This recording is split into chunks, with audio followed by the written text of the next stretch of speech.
Hello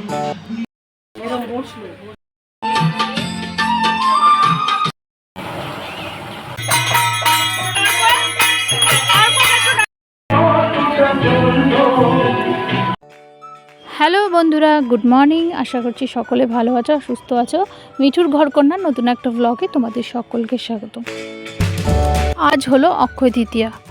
কদিন ধরেই তো আমি সমানে তোমাদের ব্লগ দিচ্ছি আর টুকিটাকি ব্যস্ততা তোমাদের সাথে শেয়ার করছি। তো আজকে ফাইনালি সেই দিন। সকাল সকাল স্নান করতে যাব, তাই তোমাদের সাথে একটু শেয়ার করলাম আমি কি কাপড় পরবো। বাবা চলে এসেছে ঠাকুর ঘরে সকালবেলায় পুজো করতে। এই যে সকালের পুজোটা হয়, এটার নাম হচ্ছে বাল্যভোগ। এই বাল্যভোগের প্রসাদে থাকে চিড়ে, গুড়, নারকেল, কলা আর নানা রকম ফল ফলাদি দিয়ে। এবার বলো যে ঠাকুর ঘরটা কেমন সাজানো হয়েছে। কত দিন ধরে চরম ব্যস্ততা এই ঠাকুর ঘর সাজানোর। তো আমার বোনের বর রাতে ডিউটি করে এসে তারপরে এই রাত 12টা 12:30 অবধি এই ঠাকুর ঘর সাজিয়েছে। দেখো কেমন লাগছে। রাত্রিবেলা না সিংহাসনটা আরও সুন্দর লাগে। আমাদের এখানে রান্নাবান্না শুরু হয়ে গেছে, বসে গেছে এখানে চাটনি।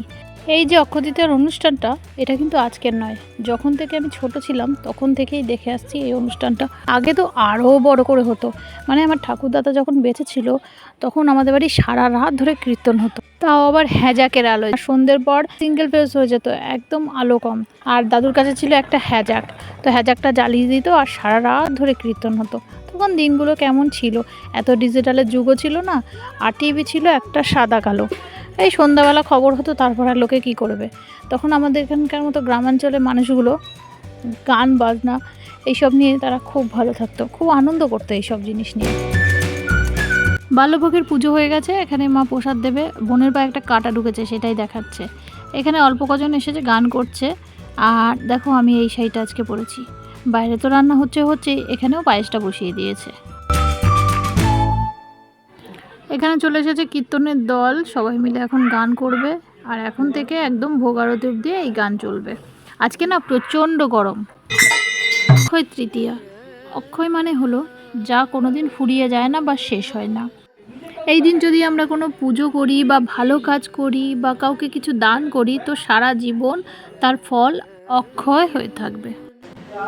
ভোগের সময় শুরু হয়ে গেছে, আর এদিকে বাবা গোছগাছ করে নিয়েছে।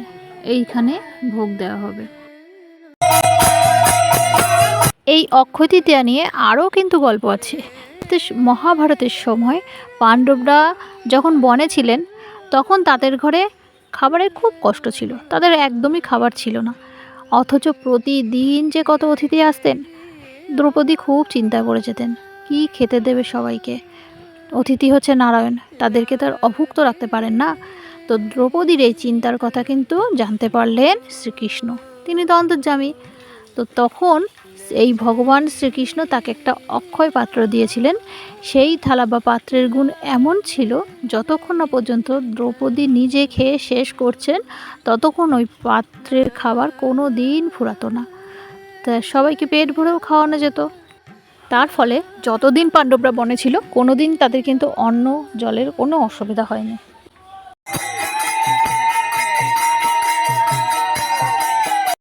আবার বলা হয় যে এই একই দিনে ভগবান শ্রীকৃষ্ণ তার গরিব বন্ধু সুদামাকেও অভাব থেকে মুক্তি দিয়েছিলেন।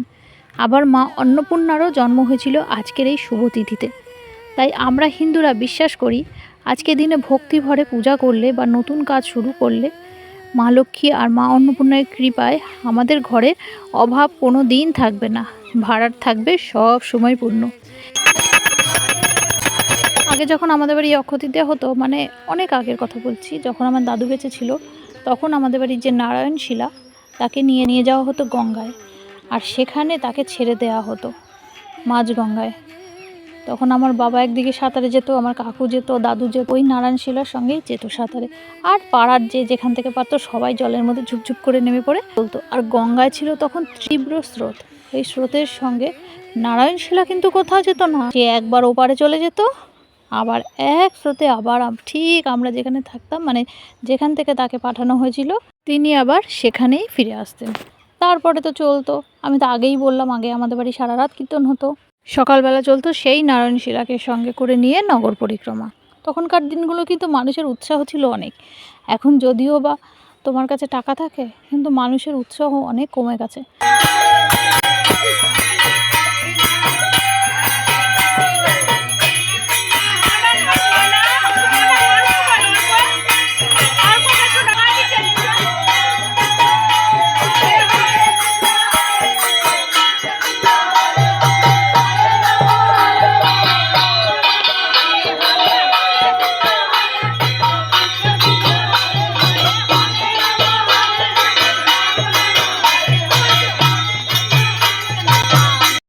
চলছে ভোগ আরতি, টুকটুক টুকটুক করে লোক আসতে শুরু করে দিয়েছে। এবারে বসার ব্যবস্থা করা হয়েছে হাস্তায়। ওখানে তো তোমাদের আগের দিনের ভিডিওতে দেখিয়েছিলাম যে তিরপল দিয়ে পুরো জায়গাটাই ঘিরে দেওয়া হয়েছে, চেয়ার টেবিল দিয়ে এবার বসানোর ব্যবস্থা করা হয়েছে। কেননা অনেকেরই সমস্যা, তারা নিচে বসতে পারে না, এই জন্য এবারে এই ব্যবস্থাটা। আমরা সকলে মনের আনন্দে নাচছি, আর আমার মা দেখো মাঝখানে। ভাই এসেছে আজকে সকালবেলা ওই 4:30 নাগাদ। তো ওর আর রেস্ট নেওয়া হয়নি, কালকে ডিউটি করে তারপরে এসেছে। তারপরেও এসে আর বসে নেই, তো বাড়িতে কাজ হলে আর কি বসে থাকতে পারে।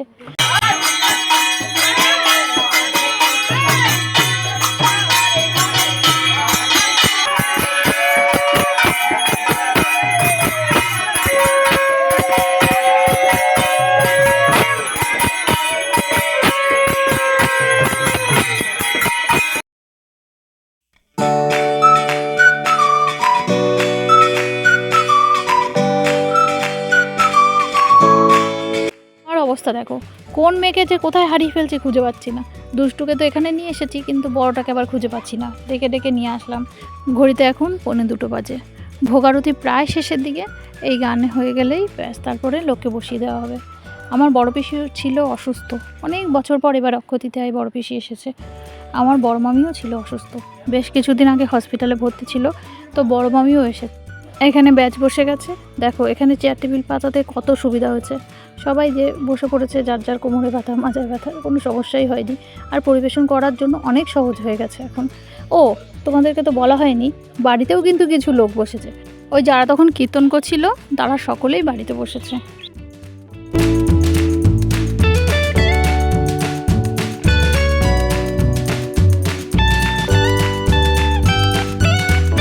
এবার তোমাদের বলি আজকে প্রসাদে কী কী ছিল। তেঁতর ডাল, লাউ দিয়ে আর উচ্ছে দিয়ে ছিল, শাক, মোচা, এঁচোড়ের রসা, আর ছিল 5 তরকারি, পায়েস, চাটনি, মালপোয়া, লুচি।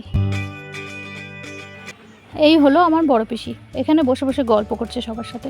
পরিবারের লোকজন বসেছে, আর পিসি এখানে বসে বসে গল্প করছে পুরোনো দিনের। এই হচ্ছে খাবার দাবার। আমি এখনও বসিনি। ছোটো পিসি আবার কাকে প্রসাদ দিতে গিয়ে আটকে গেছে। ছোটো পিসি আসুক, আমি, ভাই আর ছোটো পিসি একসাথে বসবো।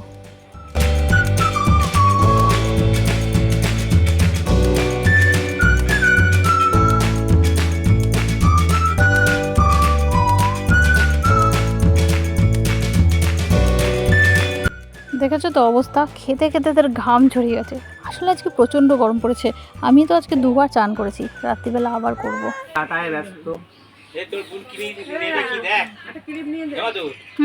গুড ইভিনিং, সন্ধ্যা এখন 6:30। আমাদের টি টাইম রেডি। এখন বসে বসে চা খাচ্ছি আর গল্প করছি। এরপরেই যাব হালখাতা করতে। পয়লা বৈশাখের ব্লগে আমি বলেছিলাম না যে আমাদের অক্ষয় তৃতীয়াতেও হালখাতা আছে, আর হালখাতা করতে আমার ভীষণ ভালো লাগে।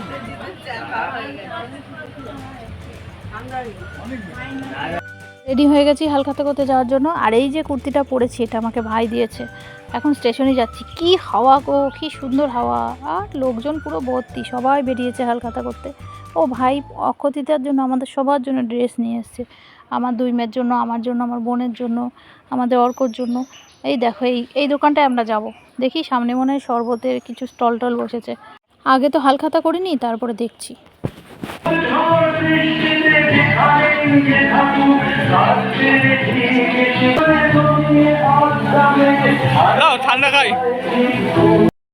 চলে এসেছি বাড়িতে। বেশ ঠান্ডা ঠান্ডা শরবত ছিল, জানো দারুণ লেগেছে। গলাটা এত শুকিয়ে গেছিলো, তো বেশ ঠান্ডা ঠান্ডা শরবত একটু খেয়ে নিয়েছি।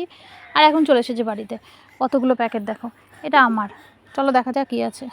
একটা করে শরবত খেলাম। অন্ধকার ছাড়ো মা। কি আছে এখানে, কি মিষ্টি আছে বাবারে। ও এটা দারুণ।